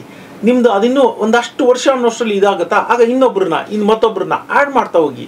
ನಿಮಗೆ ಆದಾಯದ ನಿಖರತೆ ಬಂದಾಗ ಅದಕ್ಕೆ ತಕ್ಕಂತೆ ನೀವು ಎಕ್ಸ್ಪೆಂಡಿಚರ್ನ ಮಾಡಿಕೊಂಡು ದೊಡ್ಡದು ಮಾಡ್ತಾ ಹೋಗ್ಬೋದು. ಈಗ ಜನ ಎಲ್ಲ ಏನ್ ಮಾಡ್ತಾರೆ, ತುಂಬಾ ಜನ ಹೊರಗಡೆಯಿಂದ ಹಣ ತಂದ್ಬಿಡ್ತಾರೆ. ಹಣ ಹೊರಗಡೆಯಿಂದ ತರೋದು ಬಹಳ ಸುಲಭ, ಆದ್ರೆ it is nothing but hiring a boss. ನೀವು ಕೆಲಸ ಬೇಡ ಅಂತ ಬಂದ್ರಿ, ಯಾಕೆಂದ್ರೆ ಅಲ್ಲೊಬ್ಬ ನಿಮ್ಗೆ ಬಾಸ್ ಇದ್ದಾನೆ ಅಂತ ಹೇಳಿ. ನೀವು ಇನ್ವೆಸ್ಟರ್ ನ ಒಳಗಡೆ ತರ್ತೀರಾ, ಇನ್ವೆಸ್ಟರ್ ಹತ್ರ ಯಾರ ಹತ್ರನೋ ದುಡ್ಡು ಇಸ್ಕೊಂಡು ಬಿಸ್ನೆಸ್ ಸ್ಟಾರ್ಟ್ ಮಾಡ್ತೀರಾ. ನೀವೇನ್ ಅನ್ಕೊಂಡಿದೀರಾ, ಇನ್ವೆಸ್ಟರ್ ಸುಮ್ನೆ ಇರ್ತಾನ, ಹೂಡಿಕೆದಾರ ಸುಮ್ನೆ ಮಾಡ್ಬಿಟ್ಟಿರ್ತಾನ ಹೂಡಿಕೆ ನಿಮ್ಮ ಹತ್ರ? ಇಲ್ಲ ಅಲ್ಲ, ಆತ ನಿಮ್ ಬಾಸ್ ಆಗ್ತಾನೆ. ನೀವು ಬೇಸಿಕಲಿ ಬಾಸ್ ಬೇಡ ಅಂತ ಉದ್ದಿಮೆ ಕಟ್ಟಕ್ ಬಂದ್ರೆ ಇನ್ನೊಬ್ಬ ನೀವೇ ಬಾಸ್ ನ ಹೈರ್ ಮಾಡ್ಕೊಂಡಂಗೆ. ಹಾಗಾಗಿ ಸಾಧ್ಯ ಆದಷ್ಟು ನಮ್ಮ ಉದ್ದಿಮೆಯಿಂದನೇ ಹಣ ದುಡ್ದು ನಮ್ಮ ಉದ್ದಿಮೆಯೇ ನಮ್ಮ ಉದ್ದಿಮೆಗೆ ಫಂಡ್ ಮಾಡ್ಬೇಕು. Okay okay. ಆ ಉದ್ದಿಮೆಯಿಂದ ಗೆದ್ದ ಹಣ, ಆ ಗೆದ್ದ ಲಾಭಾಂಶ ನಮ್ಮ ಬದುಕಿಗೆ ಎಷ್ಟು ಬೇಕು. ನಾನು ಹೇಳ್ತೀನಿ ಯಾವತ್ತೂ ಅಷ್ಟೇ ಲೈಫ್ ಸ್ಟೈಲ್ ಚೇಂಜ್ ಮಾಡ್ಕೋಬಾರ್ದು. ಉದ್ದಿಮೆದಾರರು ಮಾಡೋ ತಪ್ಪೇನು ಅಂತಂದ್ರೆ ಅವ್ರಿಗೆ ತಕ್ಷಣ ಒಂದು 10 ಲಕ್ಷ 20 ಲಕ್ಷ ಲಾಭ ಬಂತು ಅಂತ ಇಟ್ಕೊಳ್ಳಿ, ಒಂದು ದೊಡ್ಡ ಕಾರ್ ತಗೊಂಡ್ಬಿಡ್ತಾರೆ, ಇನ್ನೊಂದೇನೋ ಮಾಡ್ತಾರೆ. ಅದು ತಪ್ಪು. ನೀವು ಅದೇ ಫಂಡ್ನ ಮತ್ತಷ್ಟು ಉದ್ದಿಮೆ ಗ್ರೋ ಆಗೋಕ್ಕೆ ಫಂಡ್ ಮಾಡಿ. ಮತ್ತೆ ಇದು ಯಾವತ್ತೂ ಅಷ್ಟೇ ಇರುವೆ ಅಂತ ಸಣ್ಣ ಜೀವಿ ಕೂಡ ಮಳೆಗಾಲದ ಸಮಯಕ್ಕೆ ಅಂತೇಳಿ ಒಂದಷ್ಟು ಕಾಳುಗಳನ್ನ ಇದನ್ನ ಸಂಗ್ರಹ ಮಾಡಿ ಇಟ್ಕೊಳ್ಳುತ್ತೆ. ಹಾಗೆ ಇದನ್ನ ನಾವು ಯಾವತ್ತು ಆಪತ್ಕಾಲದ ನಿಧಿ ಅಂತ ಒಂದಷ್ಟು ಇಡ್ಬೇಕು. ಅದನ್ನ ರಿಸರ್ವ್ ಫಂಡ್ಸ್ ಅಂತ ಹೇಳ್ತೀವಿ. ಒಂದಷ್ಟು ರಿಸರ್ವ್ ಫಂಡ್ಸ್ ಇಟ್ಕೋಬೇಕು. ಆಮೇಲೆ ಅದೇ ಮಿಕ್ಕಿದ ಹಣದಲ್ಲಿ ನಾವು ಅದನ್ನ ನಮ್ಮ ಬಿಸ್ನೆಸ್ ನ ಫಂಡ್ ಮಾಡ್ತಾ ಹೋಗ್ಬೇಕು. ಅದೊಂದು ಒಳ್ಳೆ ಅತ್ಯುತ್ತಮ ಮಟ್ಟಕ್ಕೆ ಬಂತು, ನೀವು ಹೂಡಿಕೆದಾರನ ಜೊತೆ ನೆಗೋಷಿಯೇಟ್ ಮಾಡಬಹುದು, ಅವನೊಂದಿಗೆ ಟೇಬಲ್ ಮೇಲೆ ಸರಿಸಮಾನವಾಗಿ ಕೂತು ನೆಗೋಷಿಯೇಟ್ ಮಾಡಬಹುದು ಅಂದಾಗ ಮಾತ್ರ ನೀವು ಹೂಡಿಕೆನ ಒಳಗಡೆ ಬಿಟ್ಕೋಬೇಕು. ಆರಂಭದ ಹಂತದಲ್ಲೇನೆ ಬಿಸ್ನೆಸ್ ಚೆನ್ನಾಗಿದೆ ಅಂತ ಹೇಳಿ ನೀವು ಹೂಡಿಕೆದಾರನ ನೀವು ಒಳಗಡೆ ಬಿಟ್ಕೊಂಡಿದ್ದೆ ಆದ್ರೆ it is nothing but hiring a boss. ಆ ನಂತರ ಇನ್ನೂ ಒಂದು ಅಂಶ ಇದೆ ಅಲ್ಲಿ, ಏನಂದ್ರೆ ಆತ ನಿಮ್ಮ ಒಂದು ಈಕ್ವಿಟಿ ಪಾಲ್ ಕೇಳ್ತಾನೆ, ನಿಮ್ಮ ಬಿಸ್ನೆಸ್ ಅಲ್ಲಿ ಪಾಲ್ ಕೇಳ್ತಾನೆ. ಕಡಿಮೆ ದುಡ್ಡು ಹಾಕಿ ಜಾಸ್ತಿ ಪಾಲ್ ತಗೊಂಡೋಗ್ತಾನೆ. ದುಡ್ಡು ಬೇಕು ಅನ್ನೋ ಒಂದು ಆತುರದಲ್ಲಿ ಡೆಸ್ಪರೇಟ್ ಆಗಿ ಏನ್ ಮಾಡ್ತಾರೆ ಜನ, ಆಯ್ತು ಅಂತ ಒಪ್ಕೋತಾರೆ. ಆದ್ರೆ ನೀವು ಮರ್ತೋಗ್ತೀರಾ ನಿಮ್ಮ ಶ್ರಮ ಹೆಚ್ಚಿದೆ ಅಂತ. ಇವತ್ತು ದುಡ್ಡು ಅಂತಲ್ಲ, ಯಾವತ್ತೂ ಅಷ್ಟ ನಿಮ್ದೊಂದು ಒಳ್ಳೆಯ ಬಿಸ್ನೆಸ್ ಮಾಡೆಲ್ ಇದ್ದು ಅದು ಸ್ಕೇಲಬಿಲಿಟಿ ಇದ್ರೆ ಜನ ತಾನಾಗೆ ಬರ್ತಾರೆ ಹಣ ಹಾಕ್ಲಿಕ್ಕೆ. ಹಾಗಾಗಿ ಈ ತಪ್ಪುಗಳನ್ನ ಮಾಡಬಾರ್ದು. ಅವಾಗ ನೀವು ಹಣ ಬೇಕು ಅಂತ ಕೇಳ್ಕೊಂಡು ಹೋಗ್ತೀರಾ, ಅವ್ರ ಟರ್ಮ್ಸ್ಗೆ ನೀವು ಒಪ್ಕೋಬೇಕಾಗುತ್ತೆ. ನಿಮ್ಮ ಬಿಸ್ನೆಸ್ ಚೆನ್ನಾಗಿದೆ, ಸ್ಕೇಲ್ ಆಗ್ತಾ ಇದೆ, ಅದ್ಭುತವಾಗಿ ಹೋಗ್ತಿದೆ ಅಂದಾಗ ಅವ್ರು ಬರ್ತಾರೆ ನಿಮ್ಮ ಹತ್ರ, ನಾವಿಲ್ಲಿ ಇನ್ವೆಸ್ಟ್ ಮಾಡ್ಬೋದಾ, ಇದು ಇನ್ನು ಈ ಮಟ್ಟಕ್ಕೆ ತಗೊಂಡು ಹೋಗ್ಬೋದು ಅಂತ. ಆಗ ನೋಡಿ ಅವ್ರು ಮೆಂಟೋರು ಆಗ್ತಾರೆ, ಅವ್ರ ದುಡ್ಡು ಹಾಕ್ತಾರೆ, ಆಗ ಟರ್ಮ್ಸು ಸರಿಯಾಗಿರುತ್ತೆ. ಅಂದ್ರೆ ನಿಮ್ಮ ಒಂದು ಬೆವರಿಗೆ ನಿಮ್ದು ಸ್ವೆಟ್ ಇಕ್ವಿಟಿ ಏನಿದೆ ಅದು ನಿಮ್ಗೆ ತಕ್ಕನಾಗ ಅದು ಸಿಕ್ಕುತ್ತೆ, ಅವ್ರ ದುಡ್ಡಿಗೆ ಅವ್ರ ಪಾಲು ಸಿಕ್ಕುತ್ತೆ. ಅವಾಗ ಅದು ವಿನ್ ವಿನ್ ಕಾಂಬಿನೇಷನ್. ಈಗ ಆರಂಭದಲ್ಲಿ ಏನ್ ಮಾಡ್ತಾರೆ, ಬಹಳಷ್ಟು ಜನ ಇದೇ ತಪ್ಪು ಮಾಡೋದು. ಆರಂಭದಲ್ಲೇ ಹೋಗಿ ಮಾಡ್ತಾರೆ. ಅದ್ ಹಿಂಗೆ ಫಂಡ್ ರೈಸ್ ಹೆಂಗ್ ಮಾಡೋದು, ಆ ಫಂಡ್ ನಾವೇ ಸೆಲ್ಫ್ ಮಡ್ ಮಾಡ್ಕೋಬೇಕಾ, ಅಪ್ಪ ಅಮ್ಮನ್ ಕೇಳ್ಬೇಕಾ, ಬಂಧು ಮಿತ್ರರನ್ನು ಕೇಳಬೇಕಾ, ಅದ್ರ ಬಗ್ಗೆನೂ ಕೂಡ ನಾನು ಆ ಪುಸ್ತಕದಲ್ಲಿ ಡೀಟೇಲ್ ಆಗಿ ಬರ್ತೀನಿ. ಕರೆಕ್ಟ್. ಫಂಡಿಂಗ್ ಅನ್ನೋದು ಕೆಲವೊಂದು ಬಿಸ್ನೆಸ್ಗಳಿಗೆ ಇನಿಷಿಯಲೇ ಬೇಕಾಗುತ್ತೆ, ಕೆಲವೊಂದು ಬಿಸ್ನೆಸ್ಗಳಿಗೆ ಲೇಟ್ ಆಗಬೇಕಾಗುತ್ತೆ. ಭಾಳ ಥರದ್ದು ಅದರಲ್ಲಿ ಇದೆ ಅಂತ ಅನ್ಸುತ್ತೆ. ನಾನು ಒಂದು ಅದ್ರ ಬಗ್ಗೆ ಮಾತಾಡ್ತಿರ್ಬೇಕಾದ್ರೆ ನೀವು ಸುರೇಶ್ ಅವ್ರ ಬಗ್ಗೆ, ಜಮೀಲ್ ಸಾವಣ್ಣ ಅವರು ಏನು ಹೇಳಿದ್ರು, ನೀವು ಸುರೇಶ್ ಅವ್ರನ್ನ ಮಾಡ್ತೀರ? ಅವರು ಏನು ಹೇಳಿಲ್ಲ. ನಾನು ಯಾವತ್ತೂ ಅಷ್ಟೇ ಈ ತರ ಇಂಥವ್ರಿಗೆ ಅರ್ಪಣೆ ಮಾಡ್ತೀನಿ ಹಿಂದೆ. ಬೆಸ್ಟ್ ಚಾಯ್ಸು ಸರ್, ಅವ್ರು ಯಾವತ್ತು ನೆಗೆಟಿವ್ ಹೇಳಲೇ ಇಲ್ಲ. ಬೆಸ್ಟ್ ಚಾಯ್ಸು ಅವ್ರಿಗೆ ಇದು ಮಾಡ್ತಿರೋದು ಅಂತ ಹೇಳಿದ್ರು. ಈಗ ನನ್ಗೆ ಅದೊಂದು ಖುಷಿ ವಿಷಯ. ಅಲ್ಲಿ ಯಾವತ್ತೂ ಅಷ್ಟೇ ಅಲ್ಲಿ ಸ್ಪರ್ಧಾ ಮನೋಭಾವ ಇಲ್ಲ. ಯಾಕಂದ್ರೆ ಅವರು ನಿಜಕ್ಕೂ ಅಚೀವ್ ಮಾಡಿದ್ದಾರೆ. ಅಚೀವ್ ಮಾಡಿದವ್ರಿಗೆ ನಾವು ಅದು ಕೊಡ್ಬೇಕು. ನಾನು ಹುಡುಕ್ತಾ ಇದ್ದೆ ಯಾರಿಗೆ ಅರ್ಪಣೆ ಮಾಡೋದು ಈ ಪುಸ್ತಕನ. ಸಿನ್ಸಿಯರ್ಲಿ ನಾನು ತುಂಬಾ ಒಂದು ವಾರಗಟ್ಲೆ ಯೋಚನೆ ಮಾಡಿದ್ದೀನಿ, ಯಾರನ್ನ ಒಬ್ರಿಗೆ ಮಾಡ್ಬೇಕಲ್ಲ ಅಂತ. ಒಂದಷ್ಟು ಹೆಸರುಗಳು ಮನಸ್ಸಲ್ಲಿ ಬಂದೋಯ್ತು. ಆ ನಂತರ ನಾನು ಅನ್ಕೊಂಡೆ, ಇಲ್ಲ ಇದು ನಾವು ಬರೀತಿರೋದು ಪುಸ್ತಕ, ಕನ್ನಡ ಪುಸ್ತಕ ಲೋಕಕ್ಕೆ ಇಂತಹ ವ್ಯಕ್ತಿ ಒಬ್ರು ಬಂದು ಇಂತಹ ಒಳ್ಳೆ ಕೊಡುಗೆ ಕೊಟ್ಟಿದ್ದಾರೆ ಅಂಡ್ ಈ ಸಕ್ಸಸ್ಫುಲ್ ಆಲ್ಸೋ ಇವತ್ತಿನ ದಿನದಲ್ಲಿ. ಹಾಗಾಗಿ ಅವ್ರಿಗೆ ಅತ್ಯಂತ ಸೂಕ್ತ ಅಂತ ಅನ್ನಿಸ್ತು. ಹಾಗಾಗಿ ಅದನ್ನ ಅವ್ರಿಗೆ ಬಹಳ ಜನರಿಗೆ ಈ ವಿಚಾರ ಗೊತ್ತಿರಲಿಲ್ಲ ಸರ್. ಮೊನ್ನೆ ಒಂದು ಯಾವುದೋ ಒಂದು ಕ್ಷೇತ್ರದ ಬಗ್ಗೆ ಮಾತಾಡ್ತಿರ್ಬೇಕಾದ್ರೆ ಒಬ್ರು ಹೇಳಿದ್ರು, ನೋಡಿ ಸರ್ ಅವ್ರಿಗೆ ಇವ್ರನ್ನ ಕಂಡ್ರಾಗಲ್ಲ, ಇವ್ರಿಗೆ ಅವ್ರನ್ನ ಕಂಡ್ರಾಗಲ್ಲ ಅಂತ ಹೇಳ್ತಾ ಅವ್ರನ್ನ ಮಾತನ್ನು ಹೇಳಿದ್ರು. ಭಾಳ ಇದು ಏನಂದ್ರೆ ಒಂದೇ ಸೆಕ್ಟರ್ನವರು ಏನಂದ್ರೆ ಎಲ್ಲರೂ ಸೇರಿದಾಗ ಅದೊಂದು ಎಕೋ ಸಿಸ್ಟಮ್ ಬಿಲ್ಡ್ ಆಗುತ್ತೆ, ಜನರಿಗೆ ನಂಬಿಕೆ ಬರುತ್ತೆ ಮತ್ತು ಒಬ್ಬರು ಸಹ ಇನ್ನೊಬ್ಬರು ಬೆಳೆಯಕ್ಕೆ ಸಾಧ್ಯ ಅನ್ನೋ ಮಾತನ್ನು ಹೇಳಿದ್ರು. ಸೊ ಹೀಗಾಗಿ ಒಂದು ಕ್ಷೇತ್ರದಲ್ಲಿರುವಂಥ ಎಲ್ಲ ಪ್ಲೇಯರ್ಸ್ ಕೂಡ actually collaboration is very very important. ಈಗ ನಾವ್ ಯಾವುದೋ ಒಂದು ಉದ್ದಿಮೆ ಶುರು ಮಾಡ್ಬೇಕು ಅಂತ ಇರ್ತೀವಿ, ಅದು ನಮ್ಮ ಐಡಿಯಾ ಹೊಸದು ಅಂತ ಅನ್ಕೊಂಡಿರ್ತೀವಿ. ಆಗ್ಲೇ ಮಾರುಕಟ್ಟೆಯಲ್ಲಿ ಅದೇ ತರದ ಅಥವಾ ಅದಕ್ಕಿಂತ ಸ್ವಲ್ಪ ವಿಭಿನ್ನವಾಗಿರುವಂತ ಉದ್ದಿಮೆನ ಯಾರೋ ನಡೆಸ್ತಾ ಇರ್ತಾರೆ. ಹಾಗಾಗಿ ನಾವು ಒಂದೇ ಸರಿ ಧುಮುಕಕ್ಕಿಂತ ಅಂತವ್ರ ಹತ್ರ ಹೋಗಿ ಮಾತಾಡ್ಬೇಕು.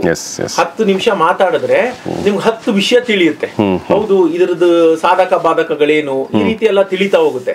ಹಾಗಾಗಿ ಆಲ್ವೇಸ್ ನೀವು go out, talk to the people. ಯಾರಿದ್ದಾರೆ ಆಲ್ರೆಡಿ ಉದ್ದಿಮೆ ಮಾಡ್ತಿರ್ತಾರೆ. ನಾನು ಮತ್ತೆ ಹೇಳ್ತೀನಿ, ಅದೇ ನಾವು ಅನ್ಕೊಂತೀವಿ ನಮ್ದು ಹೊಸ ಐಡಿಯಾ ಅಂತ. ನೀವು ಯಾವುದೇ ಬಿಸ್ನೆಸ್ ಫಾರ್ಮ್ಯಾಟ್ ನೋಡಿ, ಆಲ್ರೆಡಿ ಅಲ್ಲಿ ಇದ್ದು ಬಿಟ್ಟಿರುತ್ತೆ. ಯಾರೋ ಒಬ್ರು ನಡೆಸ್ತಾ ಇರ್ತಾರೆ, ಯಶಸ್ವಿನೂ ಆಗಿರ್ತಾರೆ, ಅಂಡ್ ನಮಗೆ ಅದು ಹೊಸದು ಅನ್ಸಿರುತ್ತೆ. ಅಲ್ಲಿ ಹೋದ್ರೆ ಅಲ್ಲಿ ಆಲ್ರೆಡಿ ಒಬ್ಬ ಲೆಜೆಂಡ್ ಕ್ರಿಯೇಟ್ ಆಗಿರ್ತಾನೆ, ಆತ ಅದನ್ನ 10 ವರ್ಷದಿಂದ ಆಗ್ಲೇ ನಡೆಸ್ತಾ ಇರ್ತಾನೆ. ಹಂಗಂತ ಹೇಳಿ ನೀವು ಈ ಉದ್ದಿಮೆ ಶುರು ಮಾಡಬಾರ್ದು ಅಂತೇನಿಲ್ಲ.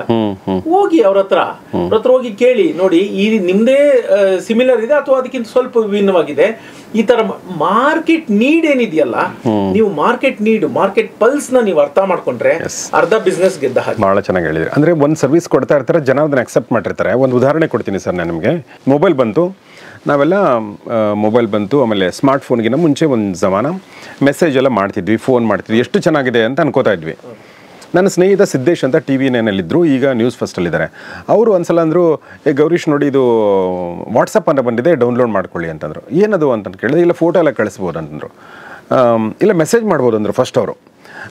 ಅವಾಗ ಫಸ್ಟ್ ಬರೋದು ಮೆಸೇಜ್ ಆಲ್ರೆಡಿ ಇದೆಯಲ್ಲ, ಮತ್ತೆ ಅದಕ್ಕೆ ಬೇಕು ಅಲ್ವಾ?